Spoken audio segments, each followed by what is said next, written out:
السلام علیکم ورحمۃ اللہ وبرکاتہ۔ آج ہم اس نشست میں اسلام کے تصور عبادت کو سمجھنے کی کوشش کریں گے۔ لفظ عبادت کا مادہ عبد ہے، یعنی عین با دال، یہ تین حروف ہیں جن سے مل کے عبد بنتا ہے، اور عبد کے معنی غلام کے ہیں۔ گویا کہ عبادت کی اصل روح میں غلامی شامل ہے۔ عام طور پہ ہم جب لفظ عبد کو استعمال کرتے ہیں یا عبادت کے لفظ کو استعمال کرتے ہیں تو ہم اس کو نوکری کے معنوں میں لے جاتے ہیں، حالانکہ عبادت نوکری نہیں ہوتی۔ اس کا میں ایک شارٹ سا آپ کو انالیسس دے دیتا ہوں تاکہ آپ کا ذہن اس طرف سے کلیئر ہو جائے۔ جب یہ پکچر کلیئر ہو جائے گی تو بات کو آگے بڑھانا آسان ہوگا۔ دیکھیے، سب سے پہلی بات جو نوکری میں ہوتی ہے وہ یہ ہوتی ہے کہ آپ نوکری بائی چوائس اختیار کرتے ہیں۔ کہیں آپ نوکری کا ایڈ دیکھا، اب آپ کی مرضی ہے کہ آپ وہاں پر نوکری لینے جاتے ہیں یا نہیں جاتے، یہ چوائس آپ پہ ہے۔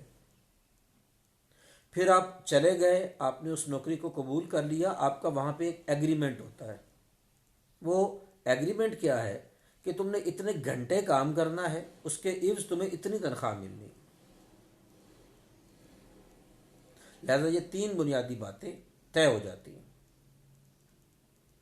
یعنی ایک تو بنیادی بات یہ ہے کہ یہ بائی چوائس ہے، اس پہ کوئی کمپلشن نہیں ہے امپلائر کی طرف سے، اور وقت بھی متعین ہو گیا، اور ڈیوٹی متعین ہو گئی، اور رزق سیلری متعین ہو گئی۔ جبکہ غلامی میں ایسا کچھ نہیں ہوتا، غلامی اس کے بالکل متضاد ہے۔ غلامی بائی چوائس ہوتی نہیں ہے، نسل در نسل ہوتی ہے۔ اسی طرح اپنے آقا کے سامنے غلام کوئی ایگریمنٹ نہیں کر سکتا کہ میں اتنے گھنٹے کام کروں گا۔ غلام جو ہے وہ 24 گھنٹے کا غلام ہے، وہ 365 دن کا غلام ہے سال میں، وہ پوری زندگی کا غلام ہے، وہ دن اور رات کا غلام ہے، وہ بارش اور آندھی اور جاڑے ہر موسم کا غلام ہے، اور اس کا آقا اس کو لاکھوں کروڑوں اربوں سے نواز دے صلے میں، تب بھی وہ اسی کا شکر ادا کرتا رہتا ہے۔ اور اگر وہ اس کو اس کی کثیر خدمات کے بدلے میں کچھ بھی نہ دے تو تب بھی وہ اسی کا رہتا ہے، کہیں اور نہیں جاتا، اسی کا شکر ادا کرتا ہے، گلہ بھی نہیں کرتا۔ اب جب آپ نے غلام اور نوکر کے تصور کو سمجھ لیا تو اب آپ اس چیز کو بحسن و خوبی سمجھ سکتے ہیں کہ ہمارا اپنے رب سے تعلق نوکر والا نہیں ہے بلکہ غلام والا ہے۔ ہم اپنے رب کے غلام ہیں، جدی پشتی غلام ہیں۔ ہمارا اس کے ساتھ کوئی ایسا کانٹریکٹ نہیں ہے یہ دے گا تو یہ کروں گا۔ اس کے ہر حکم کو ماننے کا کانٹریکٹ ہے کہ ہم تیری عبادت کریں گے، تمہارا ہر حکم مانیں گے، اور جو تو دے گا وہ لے لیں گے، نہیں دے گا تو تیرا گلہ نہیں کریں گے۔ یہ ساری صورتحال ہمارے ذہن میں آ جاتی ہے جب ہم لفظ عبادت استعمال کرتے ہیں۔ ایک چیز اور ذہن میں رکھیے کہ عام طور پر ہم نماز، روزہ، حج، زکوٰۃ، یہ جو سارے عبادات ہیں ان کو ہی عبادت سمجھ لیتے ہیں، یہ عبادت کے حصے ہیں۔ یہ بات ذہن میں کلیئر رکھیے۔ یہ جو عبادات میں نے گنوائی ہیں یہ اس مجموعی اس مجموعی عبادت کے پارٹس ہیں، مکمل عبادت یہ نہیں ہے۔ ایک آدمی کہے کہ میں 5 وقت کی نماز پڑھتا ہوں لہذا میں مکمل عبادت کر رہا ہوں، نہیں، وہ اس مجموعی عبادت کا ایک حصہ ادا کر رہا ہے۔ ایک آدمی حج کرتا ہے، اگر یہ عبادات اپنی جگہ بہت کمپریہنسو ہیں، جامعیت ہے ان میں، لیکن بہرحال جو اسلام کا تصور عبادت ہے اس میں یہ ایک حصے کی حیثیت رکھتی ہیں۔ پوری عبادت کیا ہے کہ یہ جو پوری شخصیت ہے یہ اللہ تعالیٰ کے احکامات کے آگے جھک جائے، یہ ہر وہ کام کرے جو اللہ حکم دیتا ہے۔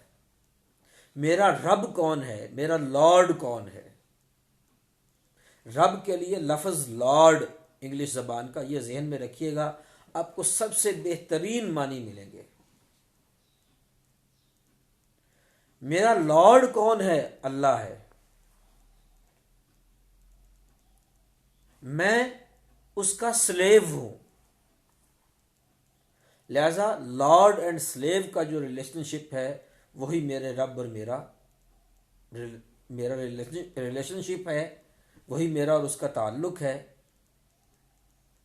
اور میرا رب مجھے جو بھی حکم دے گا مجھے کرنا ہوگا، جس سے بھی روک دے گا مجھے رکنا ہوگا۔ قرآن مجید کی کئی آیات میں لفظ عبد کے ساتھ رب وارد ہوا ہے۔ یا ایھا الناس اعبدوا ربکم الذی خلقکم والذین من قبلکم لعلکم تتقون۔ اسی طرح سورہ قریش دیکھیے، فَلْيَعْبُدُوا رَبَّ هَٰذَا الْبَيْتِ، پس ان لوگوں کو عبادت کرنی چاہیے اس گھر کے رب کی۔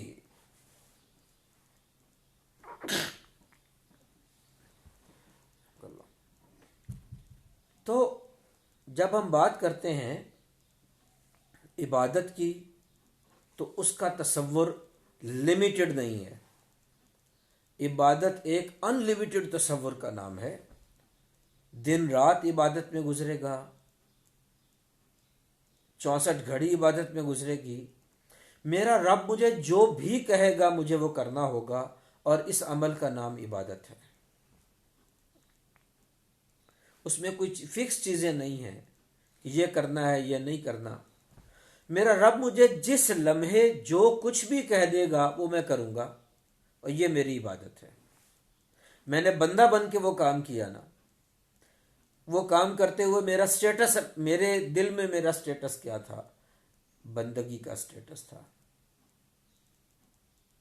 جب میں نے بندہ بن کے کیا ہے تو اس کو میں نے اپنا لارڈ اور اپنا آقا سمجھ کے کیا ہے۔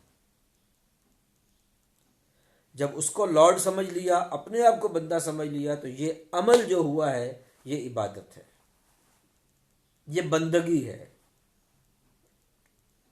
یہ کچھ گفتگو تھی بنیادی اعتبار سے جو میں آپ کے سامنے رکھنا چاہتا تھا مختصر سے وقت میں، کہ اسلام کا جو تصور بندگی اور تصور عبادت ہے وہ محدود نہیں ہے، وہ بہت کمپریہنسو ہے، اور وہ ساری زندگی کو اپنے اندر سمیٹ لیتا ہے۔ یعنی انسان اپنے رب کی منشا کے مطابق جو بھی کام کرتا ہے وہ اس کے ہاں عبادت تصور ہوتا ہے، اور اگر کوئی کام وہ اپنے رب کی منشا کے خلاف کرتا ہے، اپنی من مانی کرتا ہے، تو اس وقت وہ عبادت سے نکل جاتا ہے۔